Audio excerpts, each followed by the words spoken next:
Welcome to Mentality Meets, conversations that explore mental health stories and strategies to help leaders like you change the culture of mental health in the workplace. My name is Peter Larkum, and today we've been talking with Emma Tomes. In 2010, she lost her eldest son's dad to poor mental health. So now Emma has become a mum on a mission to prevent poor mental health. And on Suicide Awareness Day, this was never going to be an easy topic to discuss. Yet it has become clear to me that talking is key. And Emma's top point is, as a leader, people are watching you. Are you looking after your own mental health and your well-being? So here's my conversation with Emma Tomes on Suicide Awareness Day. So welcome to the first Mentality Meets, Season 2. I honestly had no intention of ever doing anything like this, and yet here I am starting Season 2. And we have guests lined up from now right through to Christmas, which is really quite exciting. So we finish on the 17th of December with our last guest. And it's going to be another fantastic journey, hearing lots of people's stories as we go through this time together. So, Mentality Meets, what is it? We have 30 minutes to have this conversation, and today I am met by Emma Tomes. Hello, hi. Fantastic. As you go through this, Mentality Meets is a conversation about mental health. It's the good, the bad, and the ugly. So I have no idea what your personal history is. I don't know anything about you, and I don't know what the context of your world is. Therefore, it's World Suicide Awareness Day today. I have an impression that we're going to be talking about some of the more bad stuff in the context of mental health. And so I want you just to be aware of what's going on inside of you. If you need help and support, may I firstly encourage you to contact the Samaritans on 116 123. You can also text SHOUT to 85258 and somebody will get back in contact with you and offer you help and support. But also what we promote on Mentality Meets is the hubofhope.co.uk. Now this is very much a UK provision, but you can put your postcode into that website and it will give you the mental health provision in your local area. This is fascinating and brilliant if you're supporting people on the other side of the country, because it means you can put their postcode in and it will show you the mental health support and provision in their local area. And so as we go through this time, please be aware of what's going on inside of you. If you feel like this is a little bit more vulnerable and a little bit more personal than you're expecting it to be, please can we encourage you to get in contact with someone sooner than later. Okay, so Emma, we're going to be talking with you, and what I'd like to do is just ask you at this point, can you just give us an introduction to who you are, what your journey has been, and kind of why you and I are talking on Mentality Meets today. So Emma, it is over to you. Hi. So I guess to kind of introduction to me is that I spent most of my career working as a learning and development person. And then I was put on furlough, which was really tricky because I'm the kind of person that uses work as a coping mechanism to get through life. So that was really, really challenging. So I decided to spend my time setting up my own Facebook group to offer support to other people. And then I did quite a lot of voluntary work as well within mental health. And then from there, it's just kind of gone on and on. And I get to meet all kinds of great people like yourself, Peter. So yeah, I guess, you know, as difficult as furlough and then redundancy was, it's been really great for me to get to know more people within kind of mental health sector, which has been great. Oh, fantastic. And so we are on Suicide Awareness Day, and this is what connected you and I. And it was actually you that kind of forced my hand on the let's do a Season 2, because you said, but we could do it on the Suicide Awareness Day. And so can you just tell us why today? Why is this a topic that is close to your heart? Yeah, I mean, a number of reasons, but I guess the one that's screaming out loudest to me right now is 10 years ago, we lost my son's dad to poor mental health. And at that time, he was very young. He was 12, 13 years old. And he just said to me, Mum, what can we do? What can we do to make sure this doesn't happen to somebody else? Let's set up a charity. Let's do something like that. And for me, I mean, I was just trying to wrap my head around the fact that we just lost this incredibly important person in my son's life and my friend. I couldn't process that. I couldn't deal with that. And the worst thing being a mum is not being able to give your son what they ask you for. So 10 years down the line, I feel like I've been through quite a lot, and I've done my mental health first aider course, and it just feels like I can't sit back and not do anything anymore. I need to talk about what happened, and I need to help to prevent poor mental health wherever I can. So, and that's why I use this hashtag that really resonates with me, which is Mum on a Mission. I just feel like I'm on this mission, and I'm not always sure I'm doing the right things, but surely doing something is better than doing nothing. So yeah, that's where my head's at. Because one thing that you and I were talking about, Emma, is that you were saying that while you were supporting your son's dad, you felt like you did everything wrong. And now that you've kind of done all the training, you feel like, there's so much things that I shouldn't have done or could have done differently. And can you kind of talk us through those points for us? Yeah, absolutely. And it's hard to admit that you've done something wrong, particularly when the consequences are so severe. I didn't know what to do. So my son's dad was very poorly and had made various attempts to take his life. And at that point, I didn't, you are literally scrabbling for what do you say? So I went from the point of, please don't do this to me and our son, and we need you. So I went into kind of guilt and shame, which, I now know was not the right thing to do. And then I would get angry, and I'd get mad at him. And, you're almost kind of like where you almost want to shake somebody. You want to shake it out of them because you just desperately want that person to be in your life, and that the hole that they're going to leave behind. So I guess there was a part of me that was curious where after what had happened and eventually we did lose my son's dad, that I was curious as to what could I have done differently. And I think working in learning and development, that's a natural thing, right? After you do something, it's like, how could I have done that differently? What else could I have done? Where could I have gone?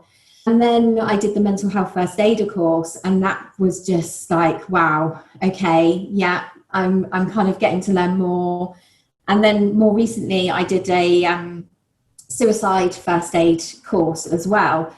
So now I realise how to have that conversation, and the fact that, and I now look back on it and I go, actually, do you know what we did? We had an open conversation, and he was comfortable talking to me about what he was contemplating doing.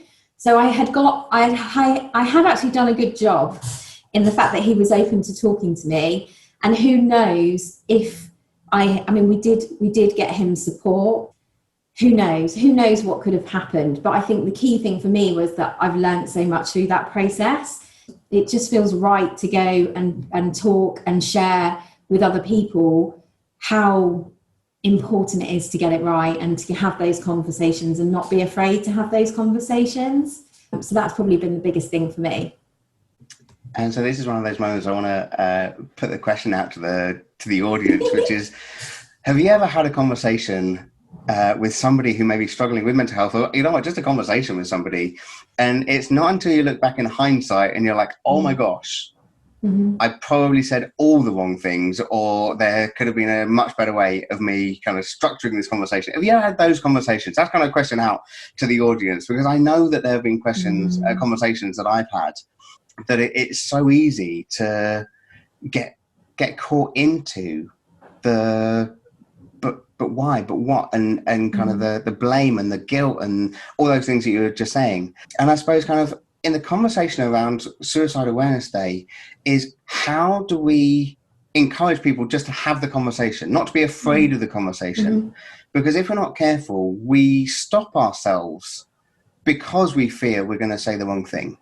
Yeah. And so how do we actually get the message that it's okay? We just need to get the conversation started. And so is there any kind of words of wisdom or words of thoughts that you can give our audience about how to get the conversation started, or how to not be afraid of it? Absolutely. I think it's really vital to have the conversation and to really, truly listen, even though there's going to be some things that you might not want to hear that person says, but really listening, because sometimes it's not until you say something out loud that you truly process it yourself. And it's not until you talk to someone that you realize that there are other options. So, and I truly believe that my son's dad just did not see that there were other options. And you know, we are talking about 10 years ago. And, you know, one of the things that stands out really clearly in the conversations that we were having was, I'll never get a job again. I'll never work again because of the experiences that he was going through and the help that he was needing. And I know we've moved on in 10 years. I still think there's a lot of work that we need to do. So I think people having a conversation then opens them up to then options and pausing before they make that decision. So sometimes just talking can really help.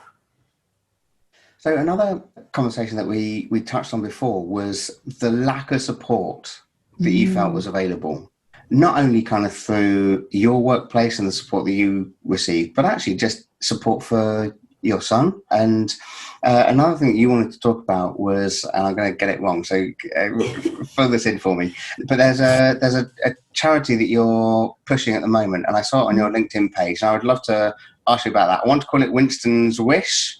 That's right, Winston's Wish. Okay, let's go for Winston's Wish. Tell us more about that and why it's important.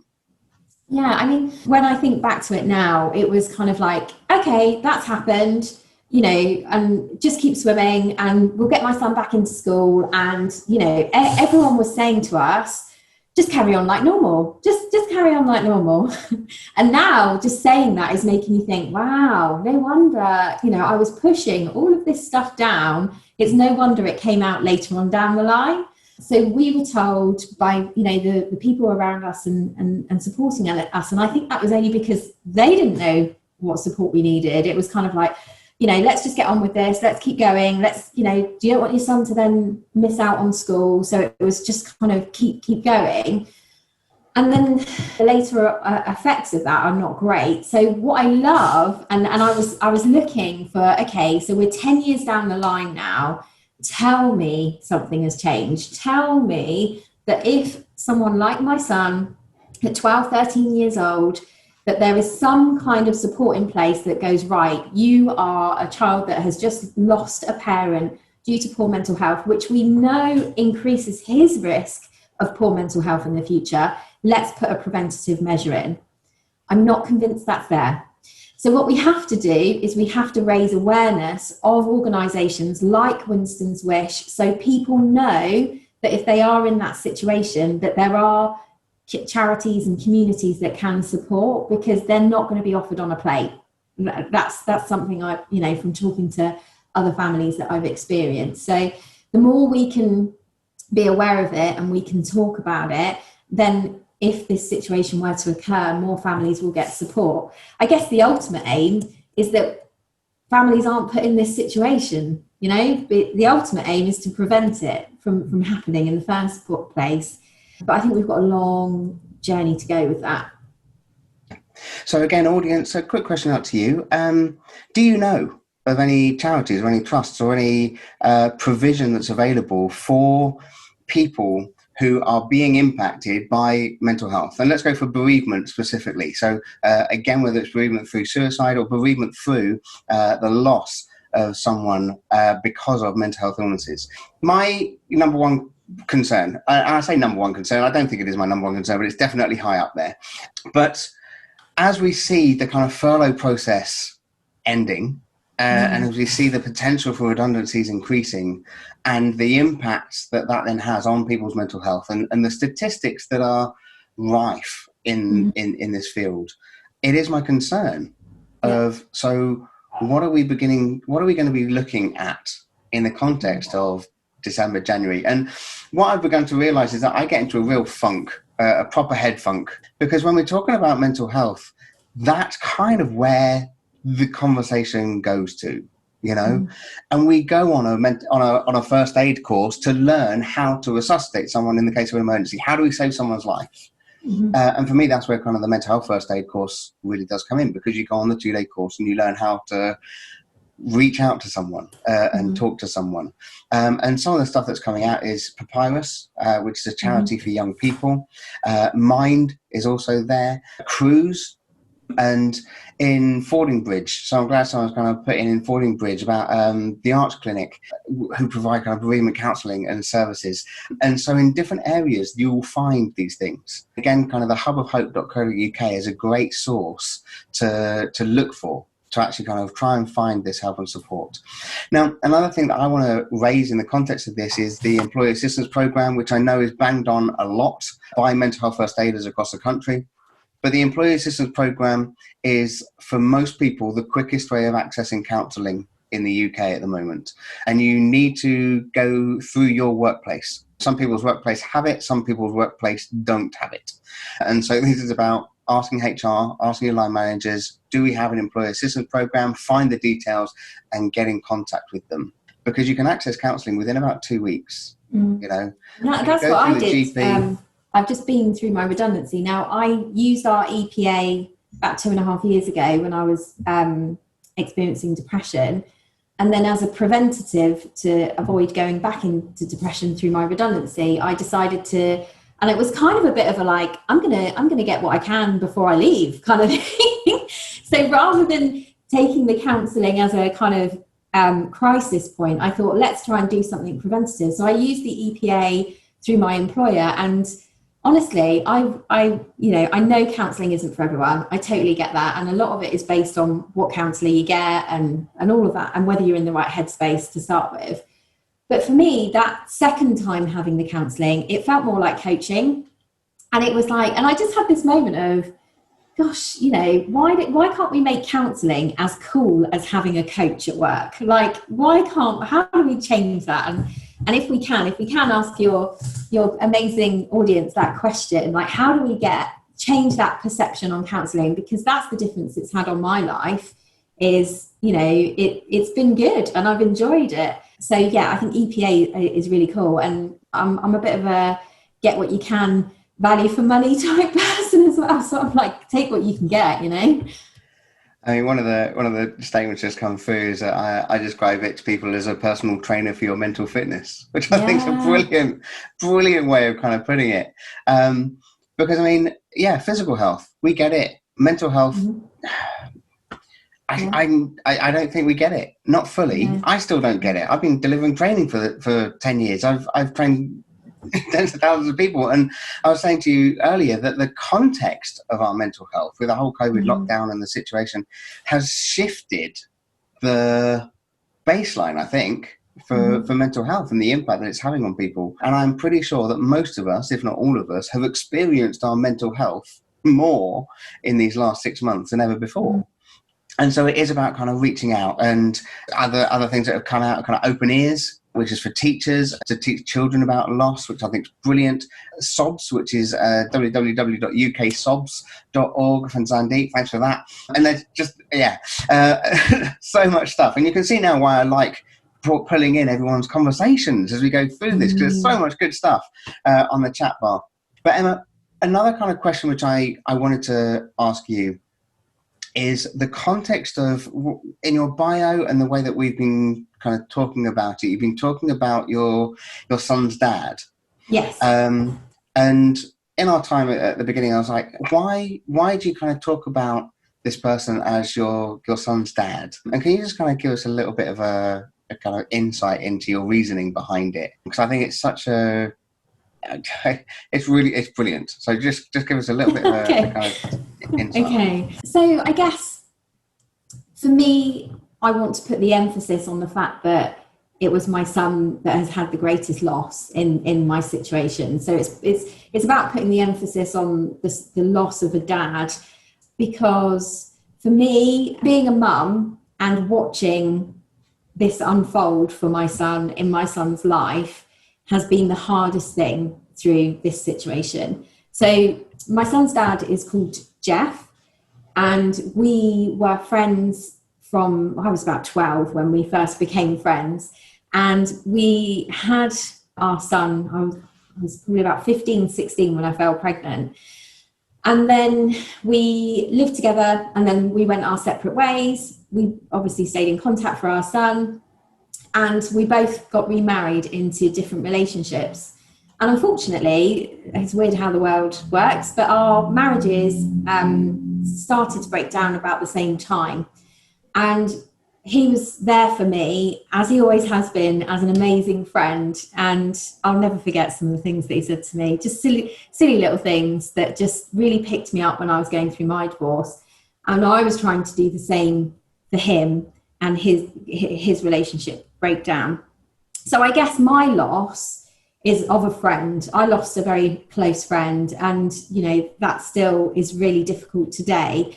But the hardest loss for me is seeing the fact that my son doesn't have his dad today. So he's getting married next year, and I'm so incredibly proud of him. He's had so many achievements so far in his life. He's 22, passed a really great apprenticeship, and is getting married next year. And not being able to share that with his dad, it breaks my heart, if I'm honest with you. So the emphasis for me is really on my son's loss. And that hurts me as a mum more than losing a friend. Yeah, no, thank you.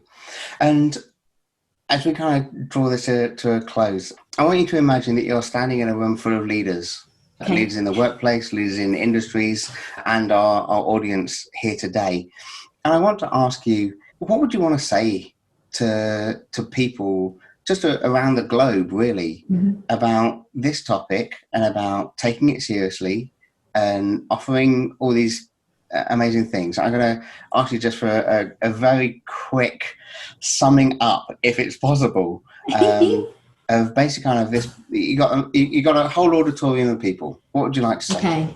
Well, first of all, I'd say put your phone down, make sure you're not checking your emails, and really listen to me, because you really don't realise how much of a role model you are, Mr. or Mrs. Leader. You are a huge role model, which means if you are not living and breathing positive mental health strategies, it's highly unlikely the people that work for you will be. So first of all, look after yourself and live by positive strategies for your mental health, and then others will follow you. And then my second thing really is learn how to talk about mental health, learn what is helpful and learn what isn't helpful, and just keep learning. And keep having conversations and be empathetic and validate how people are feeling around you. Those would be kind of like my key asks, I think. What a great interview with Emma. I love that it's not a bad thing to talk about suicide, even if you think you're going to say all the wrong things. I talk about mental health and suicide crisis a lot, but it is clear that when getting the conversation to men, we need to go to where they are. And don't be afraid. So next week we have Emmanuel Jal, whose start in life was as a child soldier in the war-torn region of southern Sudan. We'll be speaking about how he specifically overcame his traumas and reclaimed his mind. Also, leave us a review on iTunes. It really helps get the word out, and the link is in the show notes. So thanks again for listening to Mentality Meets, conversations that explore mental health stories and strategies to help leaders like you change the culture of mental health in your workplace.